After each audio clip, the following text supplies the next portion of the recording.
Good morning, everybody. This is Jerry. The topic of our project is Wi-Fi cracking. There are 4 sections of our presentation. First, cracking experimental setup. Second, cracking tool research. Third, process of cracking WEP and WPA-WPA2. Last, cracking WPA-WPA2 passwords. So above all, let me show you our experimental setup. First is the experimental kit. We use a laptop with Windows 7 operating system, and we download 2 softwares, Common View for Wi-Fi for sniffing, and AirCrack for cracking.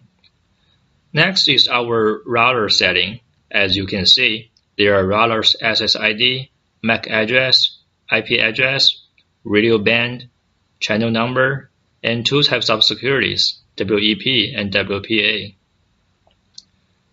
To crack the WEP password, we use brute force attack. In this cracking WEP topology, the router can produce signals to users. Attacker used Common View for Wi-Fi to sniff the signals and capture the packets from the sniffing. Once a sufficient number of packets are captured, the attacker can crack the password using AirCrack. To crack the WPA-WPA2 password, we use dictionary attack. Compared to the WP cracking, a connection to the router is mandatory in this cracking WPA-WPA2 topology because a handshake needs to be established. The attacker used Common View for Wi-Fi to sniff and capture the packets. Once sufficient number of packets are captured, the attacker can crack the passwords using AirCrack plus a word list of passwords. Hi guys, my name is Sangeeta Joshi and I will explain the part 2, which is a cracking tool research. So in our project, we used the password cracking tools, which are the TP-Link AAE60C router. We use the CommView and we use the AirCrack. The router we use is TP-Link AAE60C. So what it does is it provides us the path for the network, and it also helps us to providing the 3 types of the encryption, which are the WEP, WPA, and WPA2. Also, we use CommView for Wi-Fi. So what is the CommView? CommView is an application for network monitoring, packet analyzing, and decoding. There are 2 editions for the CommView: the standard edition for Internet network and the wireless edition for 802.11 network, and named as CommView for Wi-Fi, and which we use is a CommView for Wi-Fi. The application runs on a Microsoft Windows. It is developed by Temosoft, a private held New Zealand company founded in 1998. So what does CommView do? CommView is push the network adapter into the promiscuity mode, and this mode is normally used for the packet sniffing, and also CommView capture the network trafficking.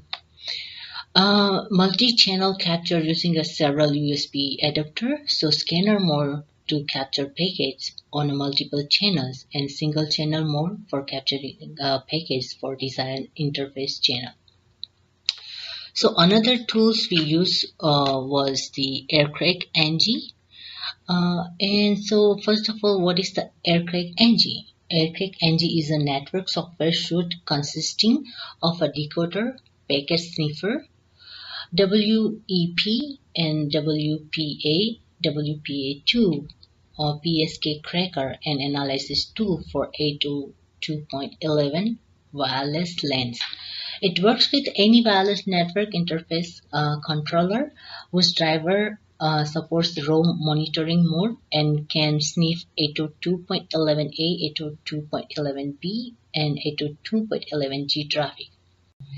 So how we use aircrack ng in our project? So we use aircrack ng to cracking the password, and using the GUI, we can change the configuration setting to WEP, WPA, and WPA2, and also choosing a desired packet log file, and it's just a dictionary list. Hi, my name is Rakshita. Today I'm going to talk about how we crack the WEP, WPA or WPA2 password. Initially, first we have to capture and then crack the password. For this we used ComView and the aircrack, which was discussed by Sangeeta. Now, initially for capturing the packets, before we set the router for cracking WEP protocol based packets. For this, we go to the particular link and then capture and then set the WEP to 128-bit and set a key for it. And then we use ComView for capturing packets, where this is the home screen of the ComView for Wi-Fi. We started capturing packets in the scanner mode, and then we identified the network interface which is the desired one. We chose the TP link here, and then we stopped it and then channeled it through the 11 like you see here, and then started again. These capturing packets is like a long process and it takes time, and we monitored these packets capturing and stopped when the desired packets are achieved. Here is a stop, and then after capturing all the packets, we then saved these packets in the form of the Wireshark or TCP dump. Here is the procedure. We select a log viewer from the file, and then we select the load comviews. After loading comviews, the whole logs will be displayed here, and then after loading, we just export them through Wireshark or TCP dump as said before. So these packets captured or saved in the file, we use Aircracker GUI for cracking the password. The WEP protocol, we set that as a WEP chosen option, and the 128-bit whatever we set the size or 64, it may take time, may differ the times with 64 and 128 bits. So we choose the file which has the all the logs. Here is the sample one, and then launch. After launching, you see a command prompt for the aircrack.ng.exe file, where it's asking for the target network. Here we search for the target networks and give the target network ID there, index. After giving the index, the aircraft just scans the different thousands of keys and will give our key in a fraction of a second. After cracking the protocol, we also used WPA and WPA2 protocol for cracking the password. Here we set the routing settings to automatic and AES encryption. So whenever we started capture, the packets captured in the format of WPA or WPA2. Initially, we open the ComView and start capturing the packets in the scanner mode, and then we identify the interface network as before, and then we stop capturing, and this identified TP link should be channeled in a single mode so that only that particular TP link packets are captured. So we start capturing and then monitor the packets until we reach the desired number of amount of packets, and then we save or load these packets. All the loaded packets are then exported to the Wireshark or TCP dump format, and then this aircrack GUI is used for cracking. So the file which we have saved in the log file is chosen here, and we select the encryption type as WPA, where it asks for the word list. This word list is a built-in word list which was given for the aircraft downloaded module. So we have to choose the advanced options here and specify ESSID, the interface name, and BSSID, the MAC address for the WPA, and then select the launch. After launching, you will be given a command prompt environment where you are seeing like there will be consistent changes in the keys, in these keys, and finally we'll get the output in a second, in less than a second. Our desired key is found here.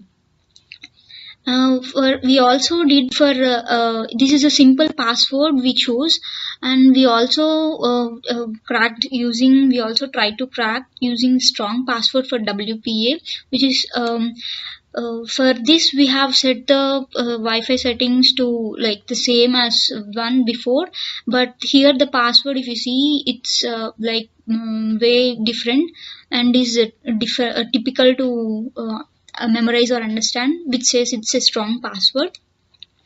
And this after setting all the changes, we just start capturing using the ComU front end, where we just start using a scanner mode and do and get the desired TP link, and then stop the scanning and stop capturing.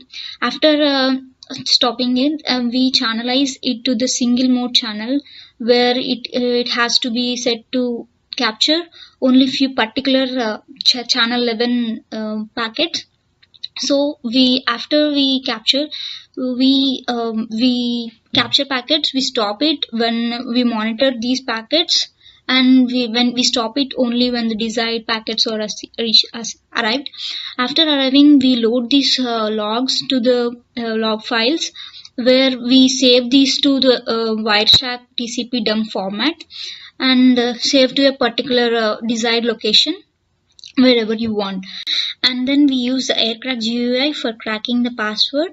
We use the desired file to be chosen here, and the word list has to be it's an inbuilt word list which is given by the aircraft, and the advanced options has to be selected for the WPA, and then click on the launch.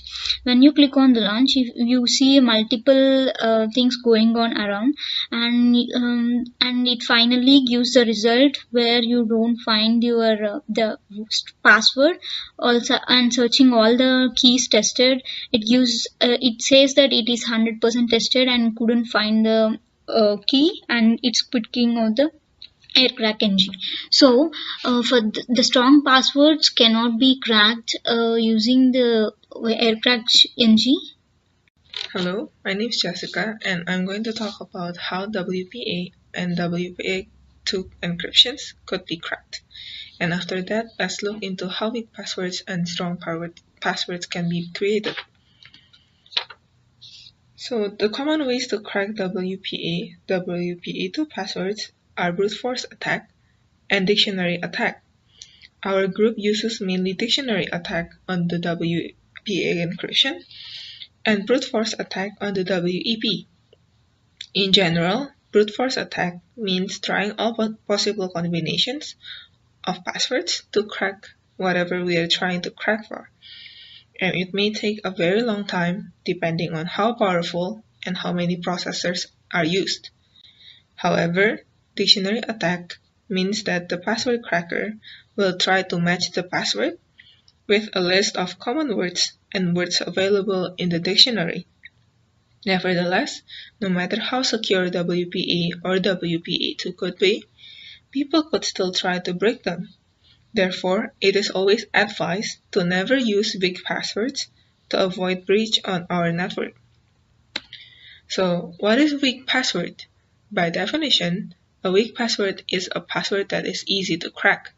However, some characteristics of a weak password are short ones, easy to guess, especially by people who know you and your habits. It's also using words that are available in the dictionary, lowercase only or uppercase letters only, or even worse, numbers only. In contrast, a strong password is by definition a password that is very difficult to break. Usually, what comprises of a strong password is to have at least 8 characters, including all types of characters such as uppercase and lowercase letters, numerical characters, or even special characters such as $sign or @ And importantly, a strong password has to be difficult to guess. It might be easier if you have a password that is an acronym of a long phrase. From all the things we have said on our presentation, here is our conclusion. There are 3 types of Wi-Fi encryptions. WEP is the most insecure since it can be cracked easily. WPA and WPA2 are more secure, but people may still be able to crack those, especially with the help of software applications that are available online. Some of them are even free. Overall, stronger passwords are better, and they are usually long, including all kinds of characters, such as alphanumeric and special characters. And the most important thing is to never tell anyone about your password. Thank you very much for listening, and here are our references.